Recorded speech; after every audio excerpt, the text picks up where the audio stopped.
نمخي ركونا حضرت نوح عليه السلام واقعة تفصيل سره ذكر کی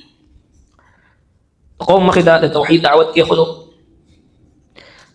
داغو طرفنا مختلف قسمه اعتراضات مخي ترال حضرت نوح عليه السلام نهنیم سوا کالا عقیده توحید دلائل ورکو د شرک نه منی کو خو بل اخر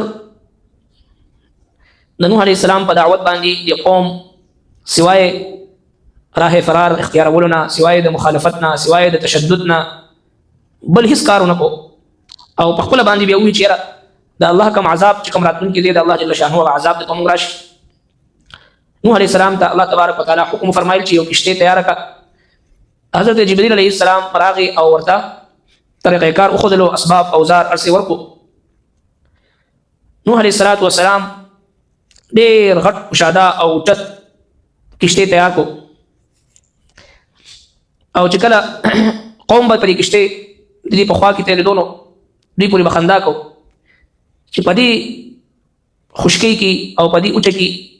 دومره اوبو چې څنګه راتلی شي چې باقي کې دا کشته نوبت راشي او کشته پکې روان شي بهر حال الله تبارک وتعالى فرمایل چې ضربت اوس ته پتو لګي تر دې پوری د حضرت نوح علیہ السلام پکور کې یو تنور چې کوم د کوم تنور ذکر په دې ذکر راغلی دی الله تبارک وتعالى نوح علیہ السلام ته د عذاب دراتلو علامت دا ارشاد فرمایلو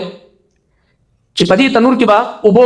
جوش وهل شروع کی نو چې کله دا اوبو جوش وهل شروع کی نو دا علامت دې خبرې ده چې بس عذاب راتل شروع شو تاسو مکشته ته سوريږي نوح علیہ السلام ته او فرمایل خپل زامنو چې کوم سام او حام او یاسف دغه درې زامنو نه د نوح علیہ السلام بیا اولاد چلیدو او یو زوی کنعان هغه رسو پاتې شو کافرانو سره دا ایمان نور وړي نو سام حام او یاسف دا درې زامن نوح علیہ السلام سره په کشته کې کېناستل او الله تبارک وتعالى فرمایل چې هر هغه زناور چې هغه د دوه جوړو د میلاب نه پیدا کیږي هغه هم یو جوړه ځان سره د کشته ته وخجوي او دغه وخت کې د الله تبارک وتعالى په حکم دوی کشته ته وختل او بیا عذاب شروع شو دا واقعي دغه حصہ الله جل شانه په دې ذکر کوي حتى هر کله چې اذا جاء راغي حتى ترديچي اذا جاء کله چې راغي امرنا زم حکم بفارت تنور او جوش واهل تنور قلنا انه حکم کړو احمل فيها اخ جواب پکشته کی من كل زوجين د هر قسم جوړینا نر ماده اثنين دوا واهلك او دخل قور ولا الا من سبق عليه القول سوا د هغه چانه چې ثابت شوی د باقي حکم سوا د هغه چانه چې هغه ثابت شوی د حکم ومن امن او هغه څوک چې ایمان وروړي دي وما امن معه او نور وروړي د سره ایمان الا قليل مگر لږ کسانو وقال ادوير ابو فيها سورشي پدې کې بسم الله د الله په نوم سره مجريها پروالدلو ددو ومرساها او د ادرتلو ددې کې ان ربي لغفور رحيم بشک زما رب خامخا بخون کې رحم کون کې وهي تجري بهم او روانوا وهي تجري او روانوا بهم بكيودوي في موج وموجنك الجبال پشاند غرنو ونادى نوح او आवाज نوح عليه السلام ابنه خلزيتا وكان او في معزل فقال يا بني ازما زويا اركم معنا سورش منسرا ولا تكن مع الكافرين او مكي قتل كافران سرا حتى اذا جاء امرنا وفارت تنور د نوح عليه السلام په کور کې یو تنور چې هغه د یو روایت مطابق عام تنور او د یو روایت مطابق د حضرت حوانا مخکې نسلونو ته منتقل کېدو تر دې پورې د نوح عليه السلام په کور کې هم دغه تنور لګېدلی الله تبارک وتعالى د عذاب علامت دا ښودلې چې د دې تنور کې به اوبه جوش وهل شروع کړي نو دا د عذاب علامت دی تاسو به کشتۍ ته به ځان رسوئ او چې کله دوی ځان ورسو نو فورا الله تبارک وتعالى اسمان ته او ځمکې ته حکم وفرمایي برنه اوبه ورېدل شروع شو او لاندې نه هم اوبه راخجول راختل شروع شو نو چې کله ابو جوشوا اهل قل نحمل فيها من كل زوجين اثنين الله تبارک وتعالى فرمایي چې سوار شي د کشتۍ ته هر یو جوړه چې کوم د زناورو د دوه زناورو د میلاب نه چې کوم نسل چلیږي هغه یو جوړه د نسل افزایش نسل لپاره د نسل سلسله مخ چلول لپاره دغه شان دي واهلک کور ولاد نوح عليه السلام الا من سبق عليه القول سوا د هغه چانه چې د چا په باره کې د عذاب فیصله شوې ده د نوح عليه السلام زوی کنعان او دغه سید نوح عليه السلام نور خپلوانو کې چې کوم ایمان نو قبول کړي ومن آمن او هغه چا چې ایمان وروړي دي اتیا کسان مفسرین کرام ذکر کړی چې نوح علیه السلام سره ایمان وروړي اتیا کسان وما آمن معه الا قليل او نو ایمان وروړي د سره مگر ډیر لږو کسانو د نوح علیه السلام په شان جلیل القدر پیغمبر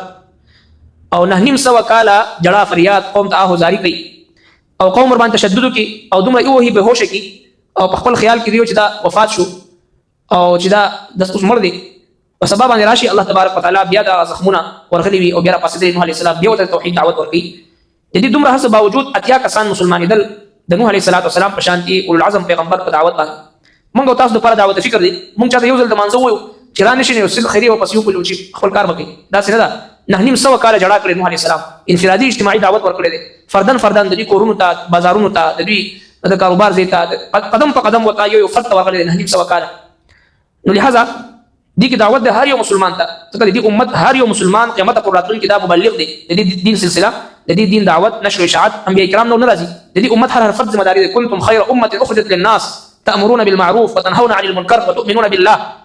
د انبیاء کرام او ذمہ داری د امت هر فرد ته سپارل شوی دی د ذمہ دار دی مسؤول دی كلكم راع وكلكم مسؤول عن رعيته هر فرد د خپل د ماتحت د خپل متعلقین د خپل اهل او عیال ذمہ دار دی ایا موږ روزمره په بنیاد باندې خپل کور ولا سره دي مذاکره کوو چې به جمع منزل و یوزیزو جمع مونږ به یوزي کوو نوح علیه السلام نه نیم سوه کاله دعوت ورکړو ستړي نشو موږ یو ځل چاته وینا وکړو بغانه پس خپل کار به کوي او کنه کوي هغه قبر جدا ده زما قبر جدا څنګه ده بلکې موږ به دې تاسو کې نه نیم سوه کاله نوح علیه السلام اتیا کسان مسلمانۍ هغه بیا مایوس کیږي نه بلکې د الله تبارک وتعالى د دین د دعوت اجر او ثواب نوح علیه السلام ته مکمل ملو شوی او ملاویږي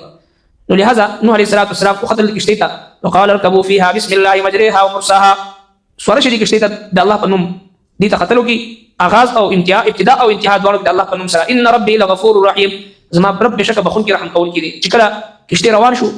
غاړه باندې وکړه چې خپل زوی کنعان پاتې شو نوح علیه السلام ته فرمایي یا بني اركب معنا ولا تكن مع الكافرين ای بچي ما سره په دې کشتی کې راوځه کافرانو سره یوځي کېږه ما هغه ونه خطو دغه طوفان نوح کې چې دغه عذاب شو عذاب کې هغه هلاک شو د نوح علیه السلام او درې زمن چې کوم د نوح علیه السلام سام او حام او یاسف هغه ورسره په دې کشتی کې محفوظ او د آدم علیه السلام دغه درې زمانه د نوح علیه السلام دغه درې زمانونه دغه بیا باقي نسل کو چلیدو دغه درې زمانه ربنا تقبل منا انك انت السميع العليم وتب علينا انك انت التواب الرحيم برحمتك